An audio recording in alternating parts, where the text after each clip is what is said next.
Testing. Microphone input is working. Cool beans.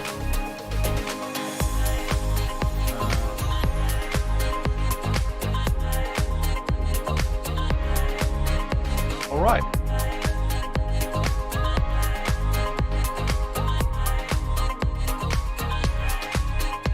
Okay. I'm hearing myself echo, so I have done a thing.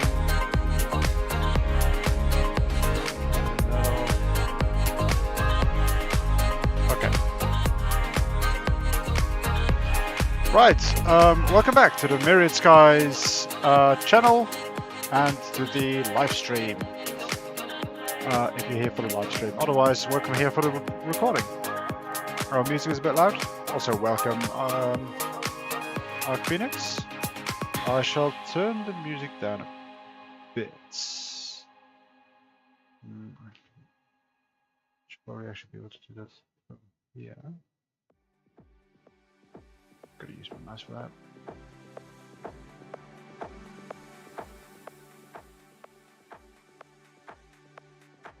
How is that? Is that better?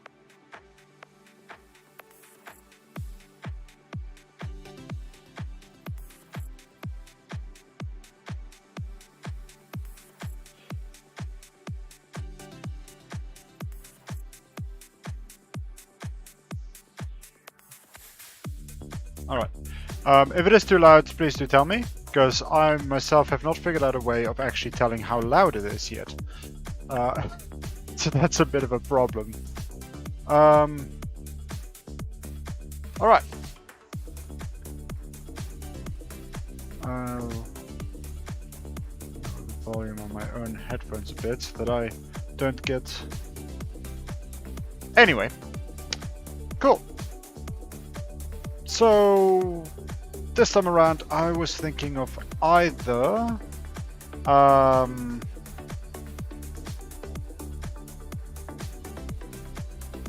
the brain soul connection.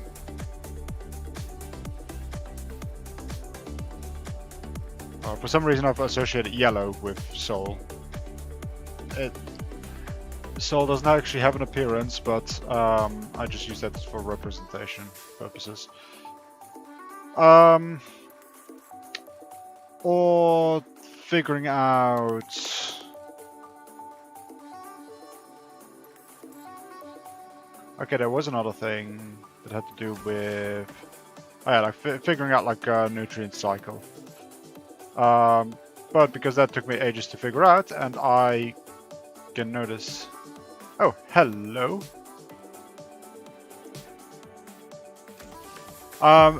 Don't worry about not being caught up at all. There's a lot of stuff going on generally, and I don't expect people to generally be caught up with things. If you have any questions, feel free to ask. And welcome. Sweet. But yeah, I think I am going to talk about the way that the soul, or that soul, interacts with the brain. Because I think that is an interesting field to focus on today, and might have some interesting implications into things. So a quick recap of what that actually means to begin with. So basically throughout everything, everywhere and nowhere, and you know, like just kind of omnipresent, there is a material called soul. This stuff basically allows for thought and memory to be stored in it. Living things kind of like sequester like tiny little pieces of it for themselves, and their brain basically accesses one of those tiny little pieces of it, and then uses that for thinking basically. So in the Myriad Skies, brains are less processing machines and more just soul interfaces. Now they only have access to the little bit that they've sequestered, so even if they have like a neighboring soul piece with another person there, these two people are not somehow telepathically linked. And can't access each other's soul pieces most of the time. But let's not get into those details. So let me just have a bit of think here. If I missed anything.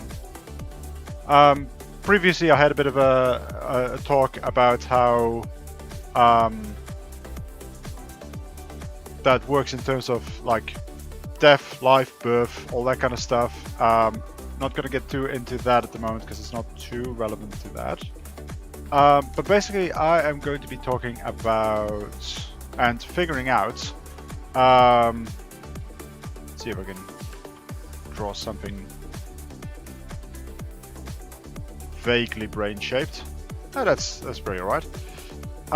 Between the brain and let's just make it a fork to make it clear. Between the brain and soul. Okay, so the thing about soul is I don't think that soul itself, like a soul piece itself, will have any personality. It's isn't necessarily like it's basically very much a blank slate. And so what it's basically the brain's job to well, I'm interrupting myself to make these lovely little drawings. But it's basically the brain's job to draw, to basically add experiences to the soul and to interpret a lot of the world around around the occupant of the brain. Wait, the host of the brain. Yeah, to interpret that and send it over to the soul. So one of the connections, yeah, so basically it's kind of a thing of like sensors,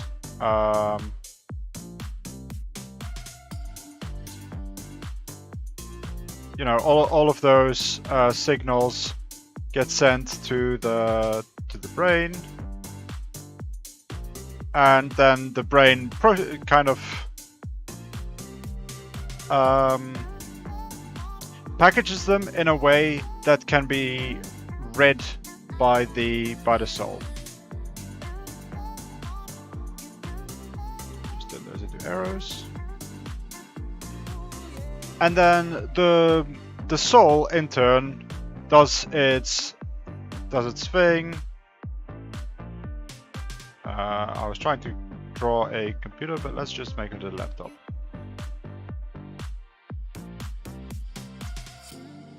So the soul then does its thing, processes it, sends it back to the brain, and then the brain can use that processed information to then send it over to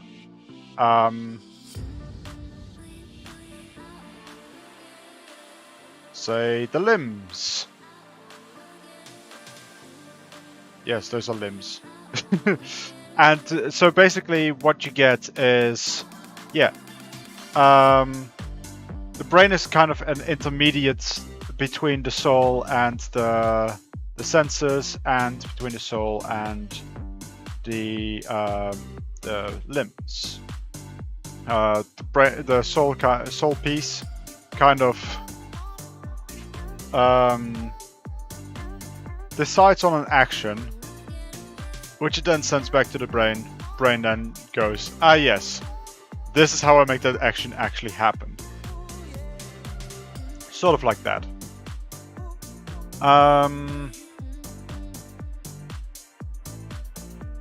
Now, another thought that I had was that, well, one of the things that I needed to figure out was how to deal with emotions.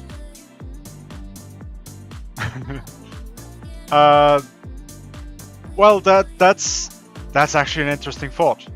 Soul brain latency. Let me just make a note of that. I'll get back to that. For now, I'm just gonna be yeah, emotions. So one of the possibilities that I had was that emotions are also part of the processing situation of the soul piece. But I wasn't too sure. I think that's in part true.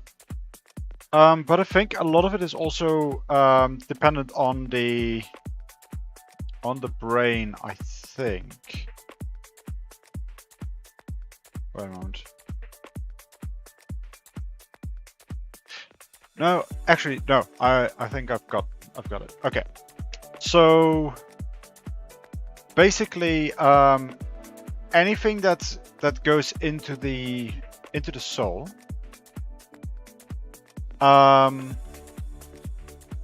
has to basically go through a filter that is the brain. I'm gonna get real good at drawing little chicken breasts after this video.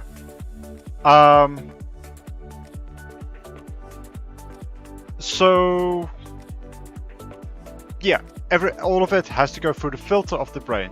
So the brain is responsible for how things are interpreted in a lot of ways. Of course, there's also part of the processing that happens, but the manner in which the senses what they see arrives at the soul piece is largely dependent on the brain.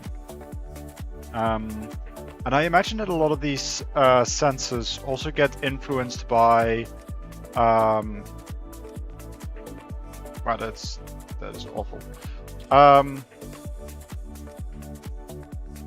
By chemicals and such. By like chemical signals.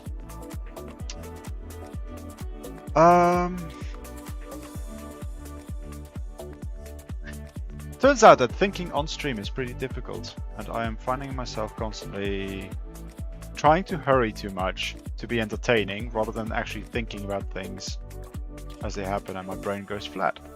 Oh well, these are things that happen. So yes, you get the...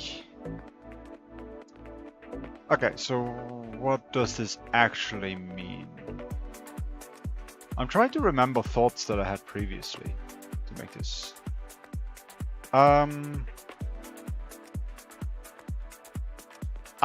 Yes.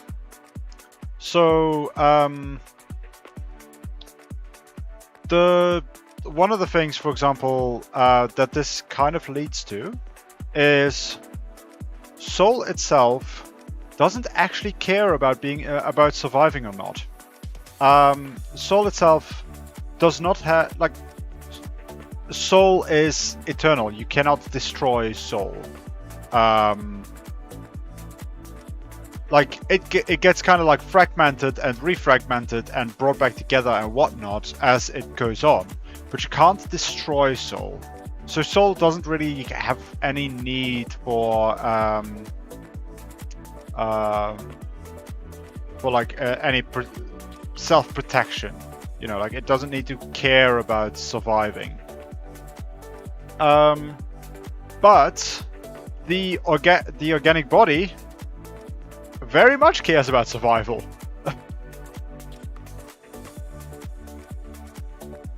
And so the organic body will very much develop in such a way, have developed in such a way that it likes to survive. So the body is very keen to influence the decision making of the soul piece in such a way that it is good for survival.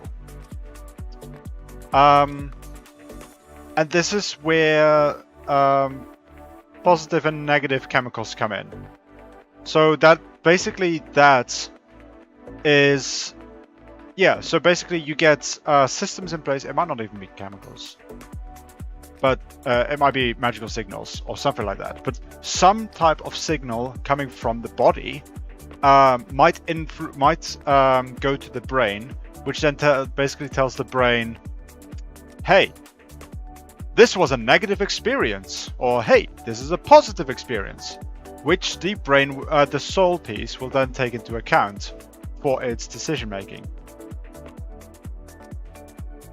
And so, for example, yeah, and I think that is probably one of the big things, how emotions get taught to the soul. Yeah. So the body might send fear signals if something scary happens to the brain, which then sends it like to the body, to the soul rather, to the soul piece, which then means that the soul piece learns to associate whatever it saw with a negative experience, and so will remember that.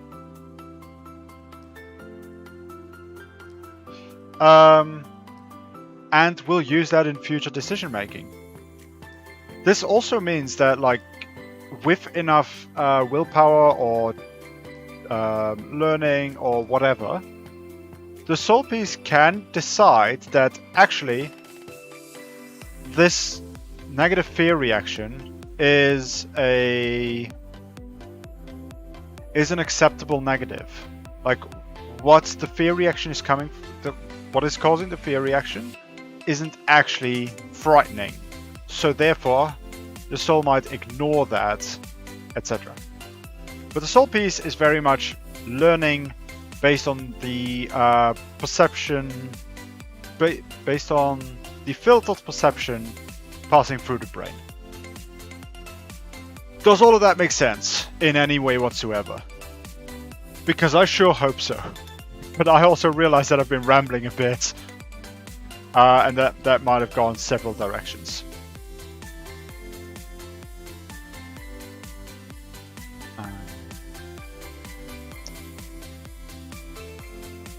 Well, I hope it did. So coming back to the... sweet. Good to hear. Sweet. Well, yeah, so that I think explains that for now. Now I kind of want to come back to the thing that ArcPhoenix mentioned previously, which is the soul-brain latency. Which is actually a good point. There probably is some level of latency there, but I don't think it's. Let's make some more chicken cutlets. There we go. Not a chicken cutlet, aka brain. And let's put the soul over here this time. Okay. So I don't think that the latency is in this part. I think that this connection is basically instant.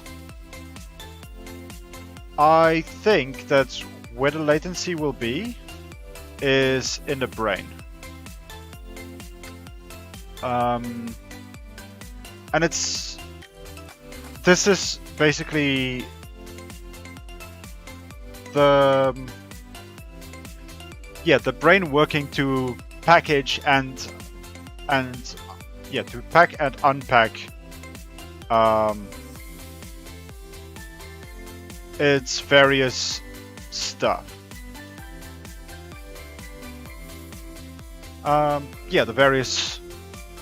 The various perceptions that it gets, the various actions that it wants to do and such, and that stuff takes time. Yeah, exactly. And this is something that will directly affect reaction speed and such.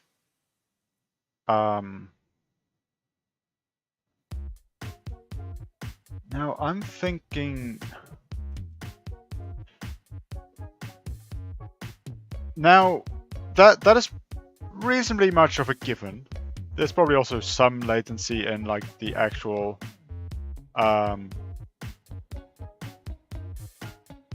going to the limbs.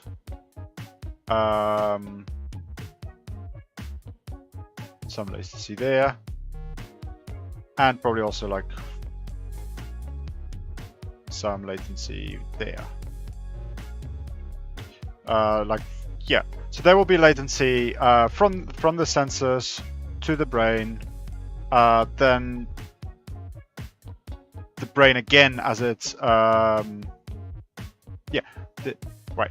Okay. There's latency in the connection between the sensors and the brain.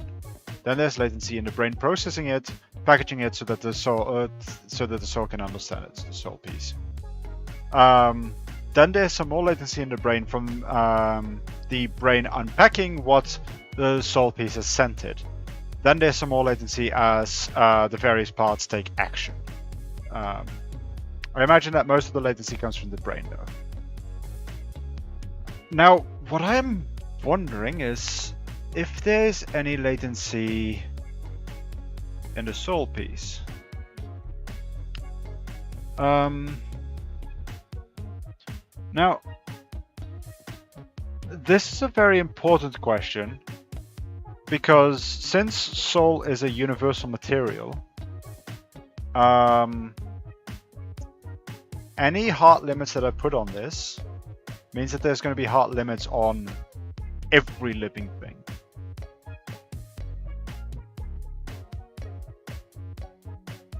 So what I think might be the case here is that it's a matter of volume, in a sense. So, for example, if you've got like, now of course soul can't be put in a vial because it doesn't actually have real volume, but basically how much how much soul actually gets accessed by something. I think that will kind of define how fast it is.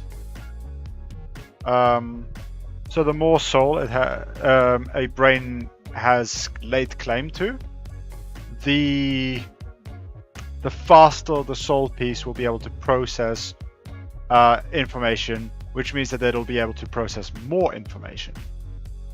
So I don't think that it's so much the case that there's a specific time per piece of information to transfer, or that like, right? Yeah, so it's not a case of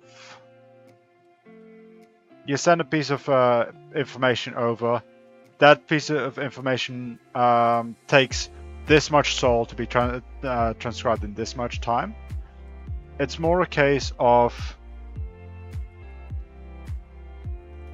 information goes in, kind of gets added to a queue or something like that, and the entire queue is being dealt with, and it just, the more information it has to process simultaneously, the slower it is. Yeah. Which I guess makes sense. But basically, like, I'm trying to bring across what I'm trying to explain here. Basically, there's not really a bottleneck, is what I mean. So sending, like, one piece of information over will basically be processed near instantly. But sending a large amount of information over will process slower. So it's not the case that there's like the processing speed of the soul piece is not limited. It's just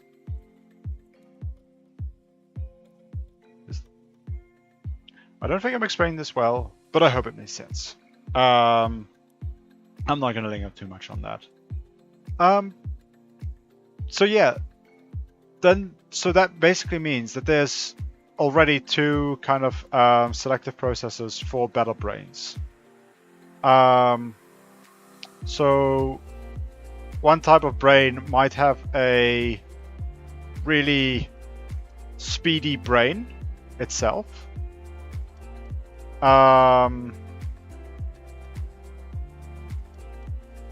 Yeah, so it might have a very speedy brain, but it might have a say connection to only a small bit of soul, which basically means that the soul piece will have access to the information really quick and will be able to process that stuff, well, as soon as it can.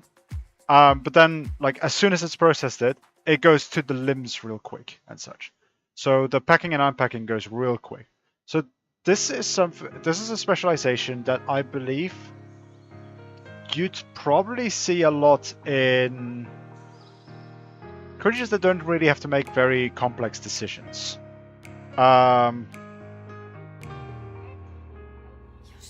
Like, say, bugs. So they would very much prioritize a brain or something similar that can very quickly package its sensors and send it off to the soul piece, and then the soul piece will probably just do its thing and then send it back to the thingamajigs, to the brain.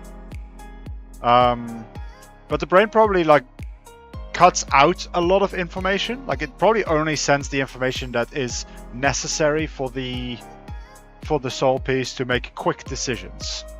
But it can't really make too complex decisions because that would just clog up the soul piece and would take a long time, and that would slow it down. So these critters would have fast but simple reaction times.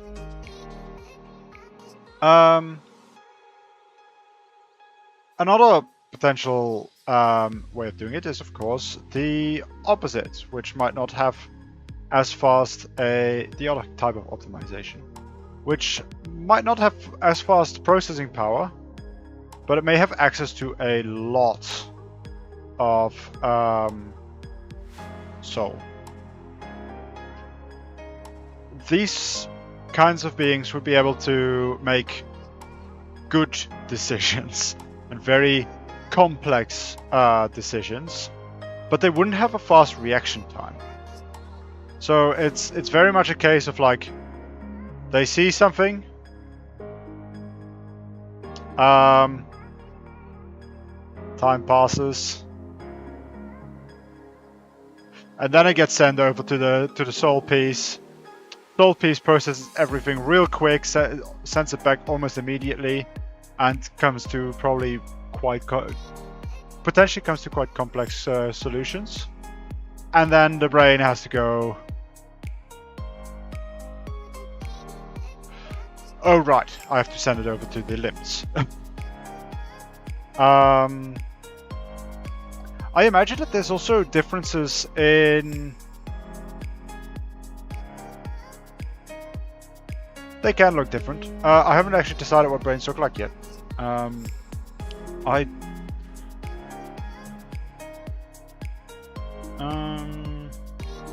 don't have too much reason to change the look of them currently. But if I find some reason that brains should have a different shape, then yeah, brains will have a different shape. I will say that some types of brains already have different shapes. But That's a bit odd. Ooh, I'll probably have to touch on that in a bit. I'll touch on that in a bit. But spoilers, it's about donut brains. Okay, but yeah, what I also wanted to touch upon was that I imagine that brains can also have a different speed based upon how fast it processes things, sensory things, and how fast it processes actions. So some brains might be really fast at processing the in and not so fast at processing the out, or vice versa. And I'm sure that there's certain types of benefits to one or the other. And this, to a minor degree, will differ from person to person, but more so it will differ by species. Okay. So that brings me to donut brains. Now, I have spoken about these things before, but I will just have to find them. Where did I put my donut brains? Over here, this looks like limbs. Yes! Okay. Behold, the donut brain. So this is reference. Sorry, just a moment.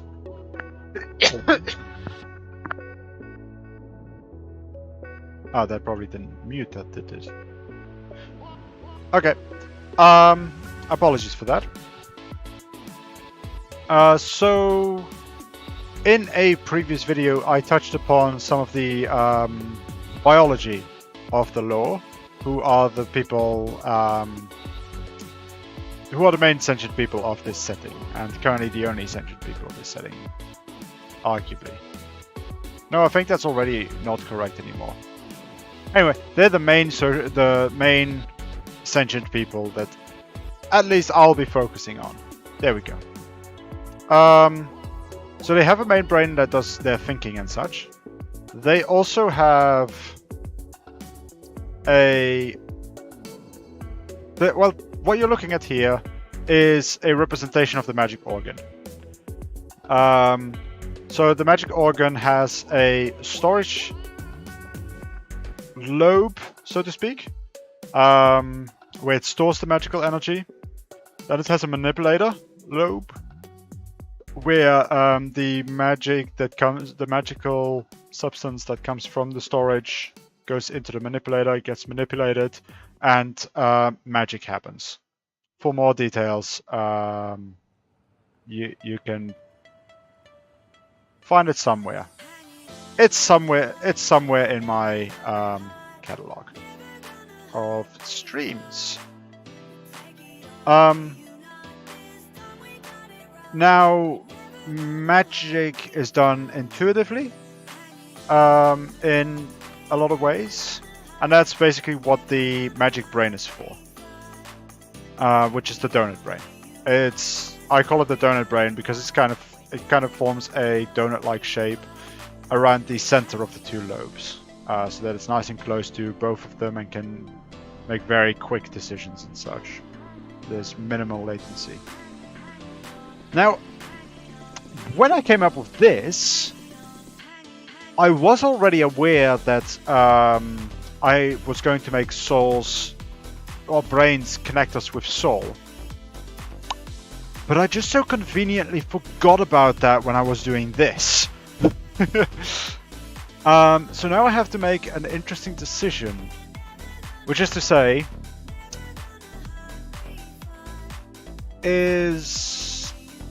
oh, actually, I think this... Okay, I'll spell out the decision for a moment. So the decision that I have in front of me is either it has a soul, of its own, has its own soul, Or it doesn't have a soul. Behold my writing. Or she has a soul.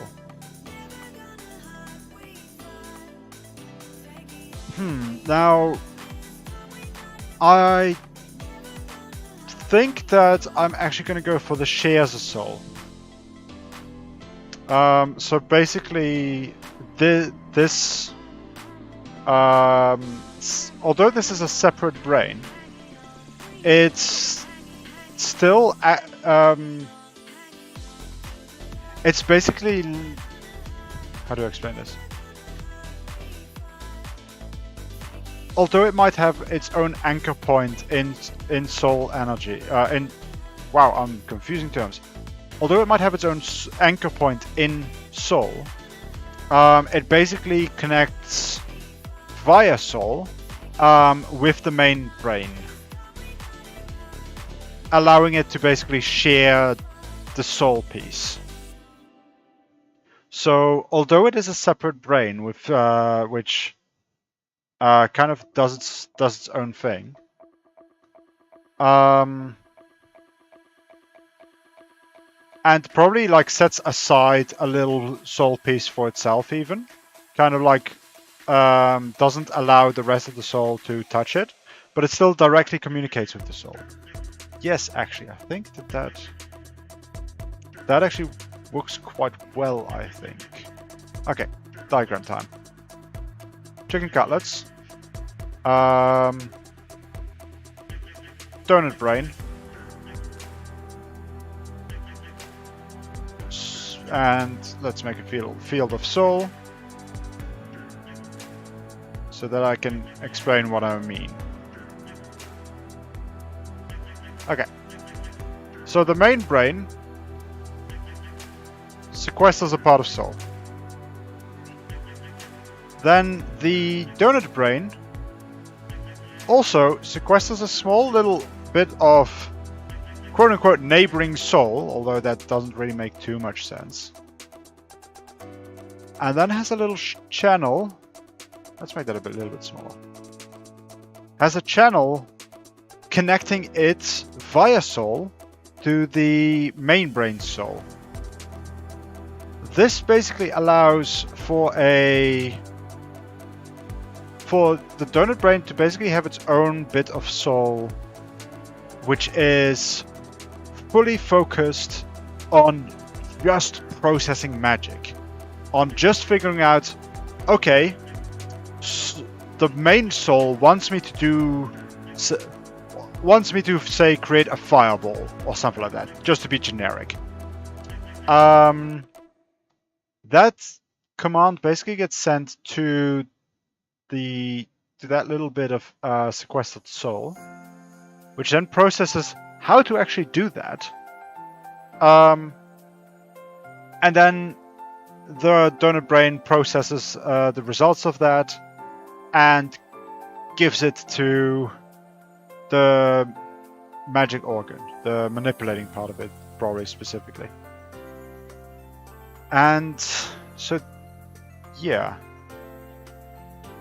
Ooh, this created a new interesting concept, which is basically the whole sequester, like having soul pieces within soul pieces that are specialized in things. Oh, that's exciting. I have no idea how I'm going to use that yet, but I imagine that it does get used. I mean, I imagine it even gets used in walking nests. Walking nests, by the way, is also something that I talked about in a previous, I believe the second episode that I did, which are basically giant superorganisms, organisms made up of other organisms and such, which connect via soul, in fact. Probably in a similar way to how the chicken cutlets communicate with the donut brain. Alright. So I think that covers that.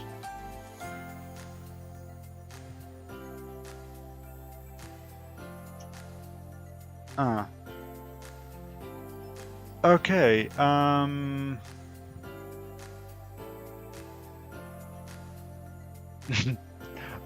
oh, everything gets more complex as I go along. It's great. Uh, like, just the interactions between everything is just fascinating, honestly. Which might sound a bit. Maybe it sounds like I'm talking up my world a bit here, but I get to be proud of what I've made. I find. Uh, yeah, but I think that does make sense. Are there any obvious holes that I'm leaving out? Any obvious things that...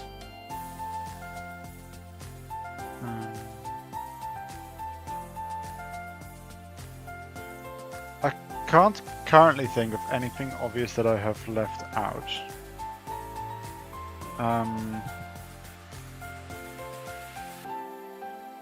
So let's move on to an interesting topic. The lovely topic of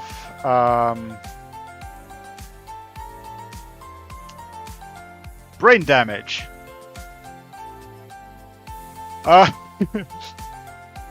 So naturally, when you have an organ, it can get damaged. Now, sufficient enough damage will basically,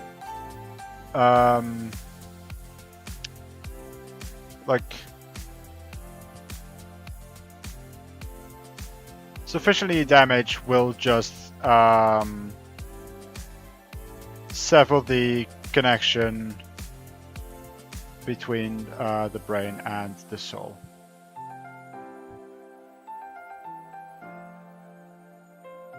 Yeah.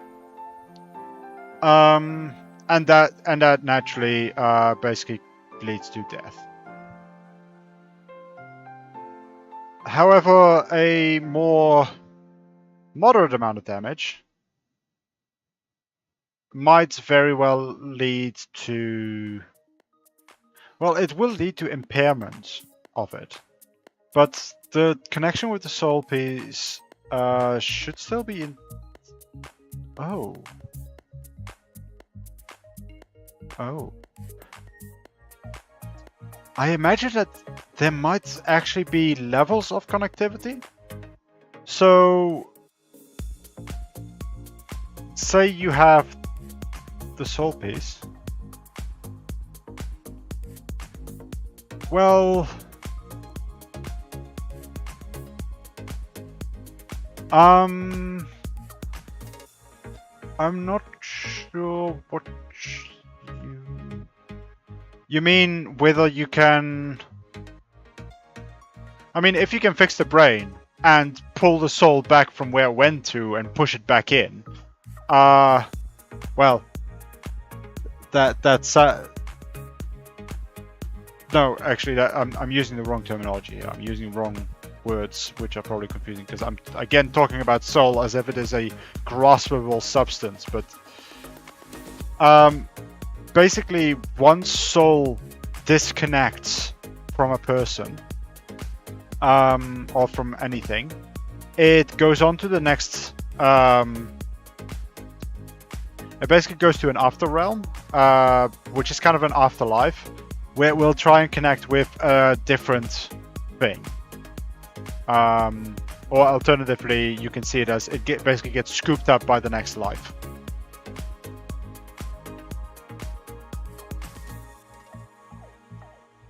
Well, so a severed link cannot be naturally fixed, because you're dead. If the brain does get fixed somehow, you'd basically be inviting a new soul in. Unless you were to actually be able to pull the old soul connection back.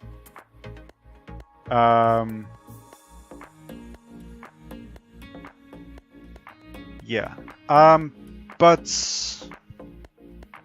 Okay, these are some interesting questions because I will have to, because that is leading into what I was going to talk about, what I was going to touch on next, which is partial brain damage, which could potentially weaken the connection indeed, like bits. So what I think happens there is, whereas first you might have this, you then take the brain damage, and then a chunk of it gets disconnected. Now there's two ways that I could think about this, and I might consider having both of them be true. So one of the possibilities is the soul piece that gets cut off is now loose. It is no longer connected to it. It is completely chopped out, and it goes on to the afterlife. And so that is basically lost forever, in a sense, unless you do some complicated things. But most of the time, that is going to be lost forever. The other alternative is that it is cut off from brain access, but it's still kind of allocated for the brain. So the brain has still allocated that part as being part of itself. Like that is still, it has still claimed that part, but it just has no way of actually accessing that part. So it can't use that for processing. But it can, it is still part of itself. So I imagine that this top one is more like permanent brain damage. And the other one is more like temporary brain damage. So I think that the temporary brain damage, if the body is capable of it, it can fix itself, just kind of naturally. But the part of the brain that got damaged needs to fix itself. The permanent brain damage, even if the part of the brain fixes itself, it will get its mental capacity back, but it will have lost all of the memories that were part of that. So the brain may fix itself, may be able to fix itself in a way that it will get back its mental abilities, but any of the experiences that it's built up over time that was stored in that part of the soul piece will be gone. So that's basically a type of permanent memory loss. Whereas the temporary brain damage,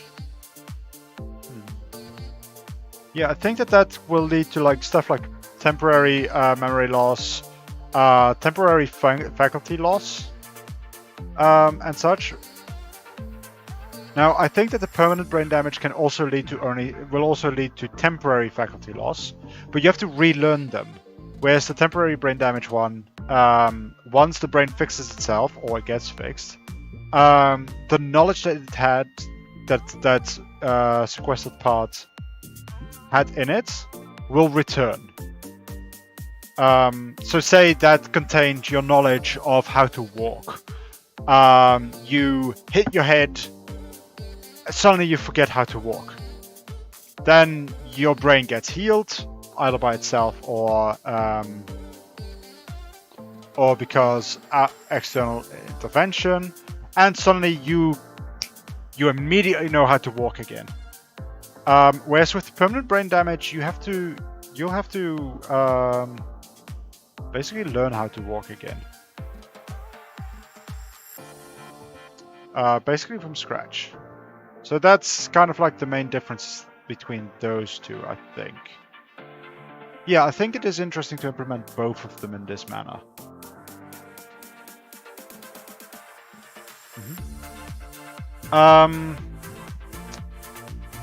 But that's not all of the types of brain damage that can happen. On the less solely side, there is the actual processing part. Oh no, there's the packaging part. So, because the brain is not just an anchor for soul. Half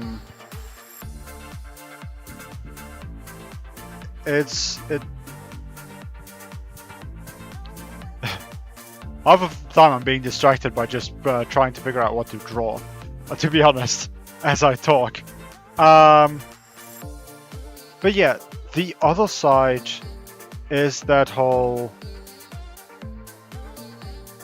connection between the chicken cutlets and the sensors.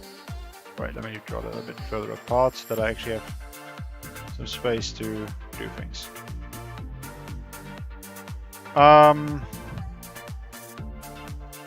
So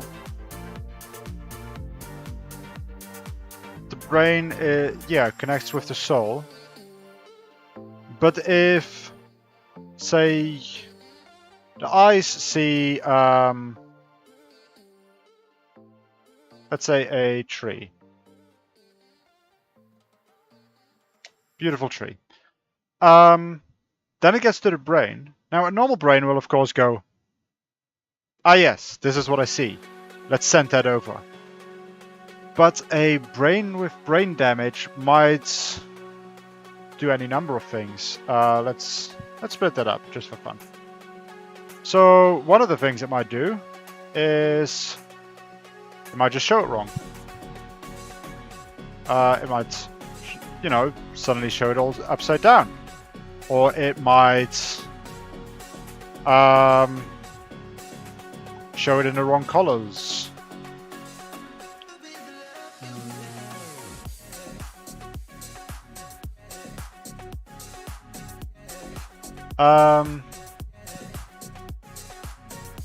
Or it might even do a thing where it kind of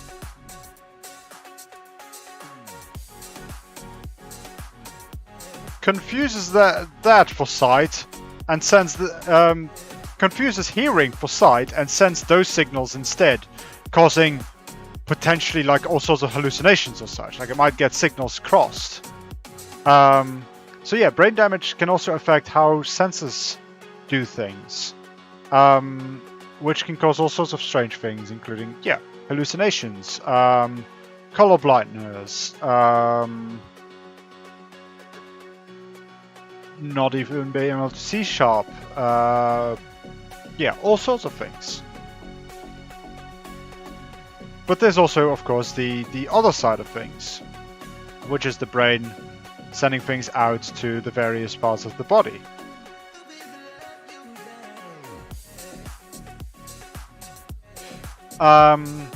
Which can also go wrong. And then you get things like modal dysfunction. For example, say you see a ball come towards you, you want to grab the ball, the soul piece processes it as, okay, I want to grab the ball, then the brain goes, okay, I'm a kick, and then you don't catch the ball. Or you miss, or stuff like that. So that is also the way in which brain damage can manifest itself. And I mean, a lot of these things, although the function is quite different from how brains work in real life, a whole bunch of the consequences of it are likely going to be very similar. At least that's what I'm trying to maintain.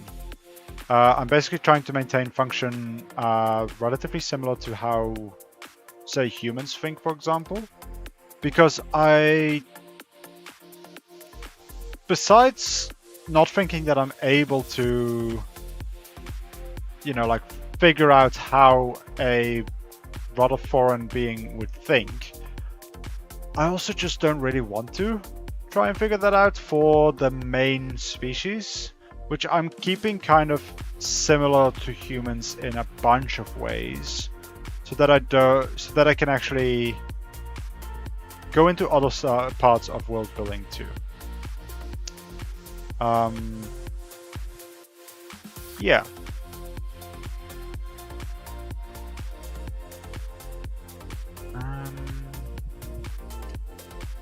Speaking of like things that can go wrong or such with a brain, I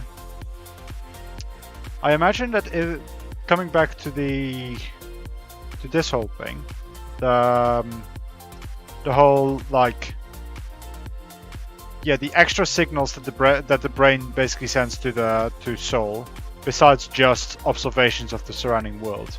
Stuff like fear emotions, you know, say arousal, you know, like positive emotions associated with things, etc., etc.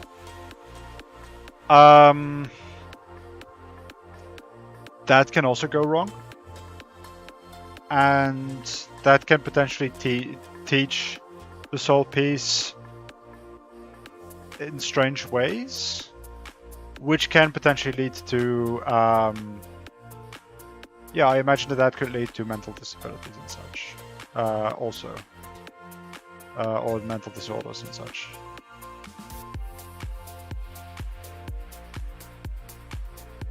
Yeah. Now,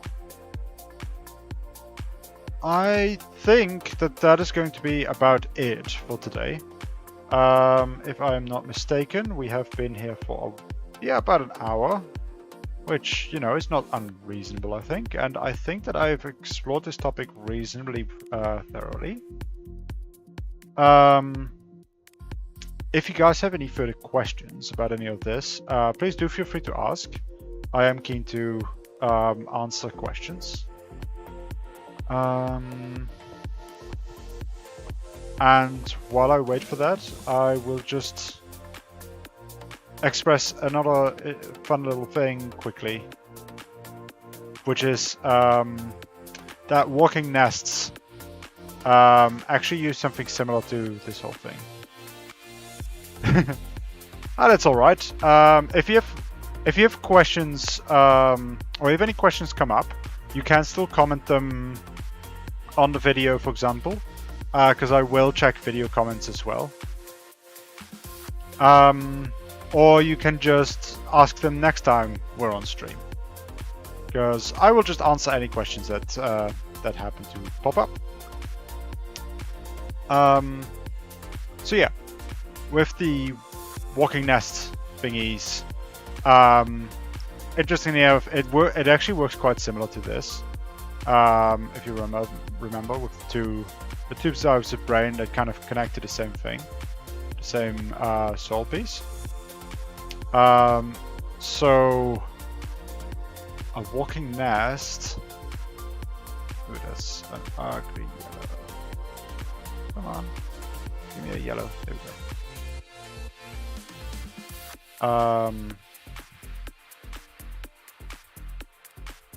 A walking nest.